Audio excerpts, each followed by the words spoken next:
നമസ്കാരം മക്കളെ, നമുക്ക് പഠിക്കാം. ഇന്നത്തെ ക്ലാസ്സിൽ നമ്മൾ ഖ എന്ന വ്യഞ്ജനാക്ഷരം വരുന്ന വാചകങ്ങളാണ് പരിശീലിക്കുന്നത്. ആദ്യത്തെ വാചകം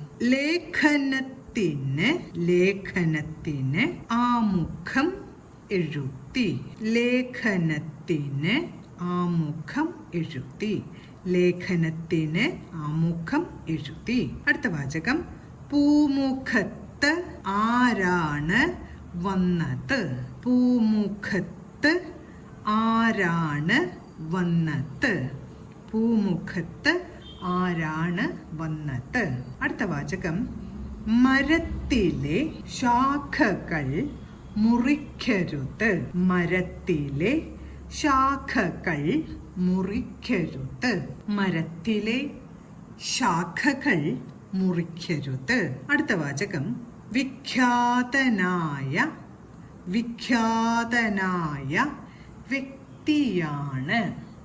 വിഖ്യാതനായ വ്യക്തിയാണ്. വിഖ്യാതനായ വ്യക്തിയാണ്. അടുത്ത വാചകം തുറമുഖത്ത്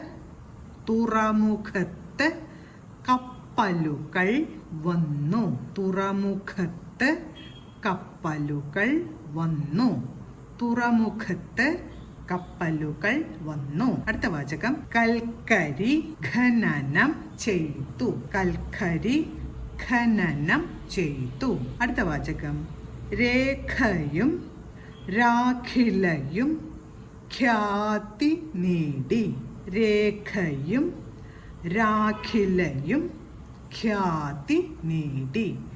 രേഖയും രാഖിലയും ഖ്യാതി നേടി. ഇന്ന് നമ്മൾ പഠിച്ച വ്യഞ്ജനാക്ഷരമായ ഖ വരുന്നതായ വാചകങ്ങളെല്ലാം പറഞ്ഞുകൊണ്ട് എഴുതി പഠിക്കാൻ ശ്രമിക്കണം. അടുത്ത ക്ലാസ്സിൽ കാണാം മക്കളെ. നമസ്കാരം.